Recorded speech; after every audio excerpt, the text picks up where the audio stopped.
И газдата на објектот на дискотеката Пулс сега е предмет на истрага на кочанското обвинителство. Код веќе пишуваше дека собственик е Гроздан Милковски од Кочани, пензионер по потекло од Крива Паланка. Истрагата, како што соопшти обвинителството, е проширена за уште едно лице кое е осомничено како соизвршител за тешки дела против општата сигурност. Кочанското обвинителство притоа обезбедило докази дека објектот Милковски го издавал под закуп на еден од осомничените, односно Дејан Јованов Деко, кој бил газда на Пулс.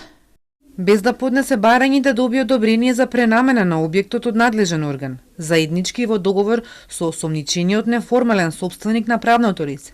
Тој на различни датуми и во повеќе наврати во временскиот период од 2012 година до месец март 2025 година преземал градежни активности со кои извршил и учествувал во незаконска пренамена на објектот од намена Г3 сервиси и сообраќајна инфраструктура во намена Б3 големи угостителски единици и овозможил во објектот незаконски да се врши угостителска дејност, дискотека Кабаре.